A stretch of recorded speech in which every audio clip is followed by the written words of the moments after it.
اعوذ باللہ من الشیطان الرجیم بسم اللہ الرحمن الرحیم۔ ناظرین گرامی، ایک دفعہ پھر ہمارے اسلامک یوٹیوب چینل پر آپ سب کو خوش آمدید کہتے ہیں۔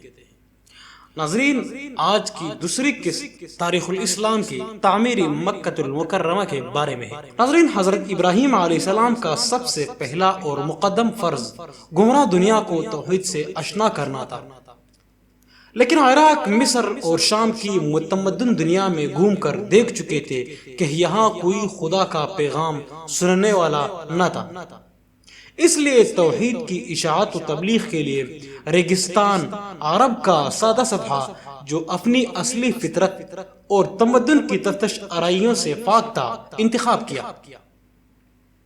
اور حضرت اسماعیل علیہ السلام کے مستقر مکہ میں خدا واحد کی پرستش کے لیے بے چھت کا ایک چھوٹا سا گھر بنایا اور حضرت اسماعیل علیہ السلام کو اس کا متولی بنا کر اس گھر کی آبادی اور مرکزیت اور نسل اسماعیل علیہ السلام کی آبرومندی کے لیے اللہ تعالیٰ سے دعا کی۔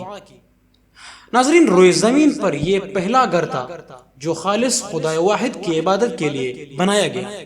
کعبہ کی تعمیر سے پہلے اس مقام یعنی مکہ المکرمہ پر کوئی آبادی نہ تھی، لیکن حضرت ابراہیم علیہ السلام کی دعائے مستجاب کے اثر اور کعبہ کی کشش سے لوگ رفتہ رفتہ یہاں آ کر آباد ہونے لگے اور سب سے پہلے جرہم کا قبیلہ حوالی مکہ میں آ کر آباد ہوا۔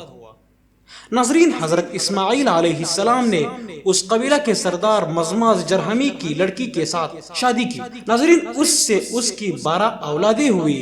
ان میں سے نابت وقیدار کی نسل نے بڑا دنیاوی جاؤ جلال حاصل کیا۔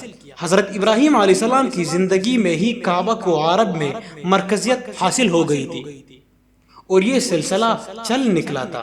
چنانچہ حضرت اسماعیل علیہ السلام کے بعد کعبہ کی تولیت کا منصب ان کے لڑکے نابت کے حصہ میں آیا اور وہی پشتوں کے بعد آل اسماعیل میں اتنی کثرت ہو گئی کہ حصول معیشت کے لیے انہیں مکہ سے باہر نکلنا پڑا۔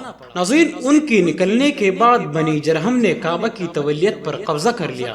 آل اسماعیل نے نانہالی رشتہ کی وجہ سے ان سے کوئی مزاحمت نہ کی اور وہ مدتوں کعبہ کے متولی رہے۔ کعبہ کی تولیت سارے عرب کی بادشاہی کے مترادف تھی۔ آل جرہم اس کے متحمل نہ ہو سکے اور انہوں نے تولیت کے گھمنڈ میں بڑی بے عنوانیاں شروع کر دی۔ ناظرین، خانہ کعبہ کا چڑھاوا کھا جاتے، حجاج کو ستاتے، طرح طرح کے مظالم کرتے۔ جب ان کی یہ بے عنوانیاں حد سے سوا ہو گئی تو آل اسماعیل نے انہیں مکہ سے نکال کر پھر کعبہ کی تولیت واپس لے لی اور یہ منصب ناظرین نسلاً بعد نسلاً منتقل ہوتا ہوا عدنان تک پہنچ گیا۔ ناظرین، عدنان بہت بڑا تاریخی شخص ہے۔ ان حضرت صلی اللہ علیہ وآلہ وسلم اور اکثر صحابہ رضی اللہ تعالی عنہم کا سلسلہ نسب اس پر منتہی ہوتا ہے۔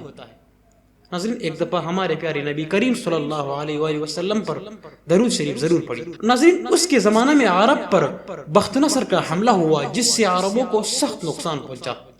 اس حملہ سے سنبھلنے کے بعد عدنان کی اولاد بہت پلی پولی ربیعہ، مزر اور قزاع کے نامور قبائل اس کی نسل سے تھے، جنہوں نے عرب کی پرانی تاریخ میں بڑی عظمت اور شان حاصل کی۔ ناظرین، حجاز، نجد، عراق اور شام وغیرہ بلکہ عرب کے تمام حصوں میں ان کی حکومتیں پھیلی ہوئی تھی اور ناظرین ان کا خاص پیشہ تجارت تھا۔ تو ناظرین، آگے چل کر عدنان کی نسل سے خاندان قریش کے مورث اعلی فہر کا، جس سے اس خاندان کی بنیاد پڑی ہے، ظہور ہوا۔ ناظرین، اس کا لقب قریش تھا۔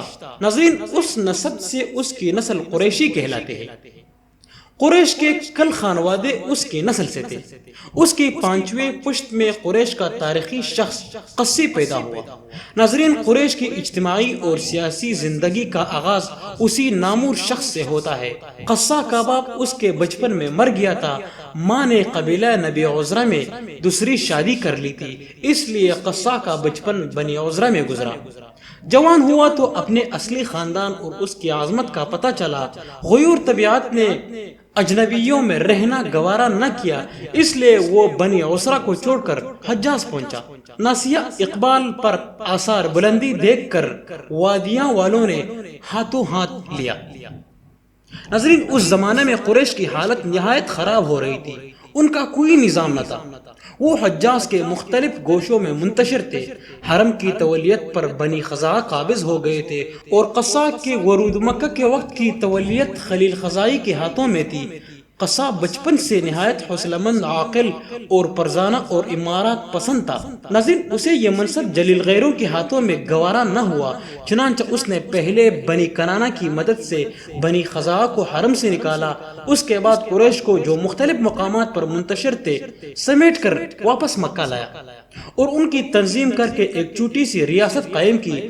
اس دن سے قریش کو حجاز میں سیاسی اہمیت حاصل ہوئی اور ان کا تاریخی دور شروع ہوا۔ تو ناظرین، اپنے اس گناہگار بندے کو دعاؤں میں ضرور یاد رکھنا۔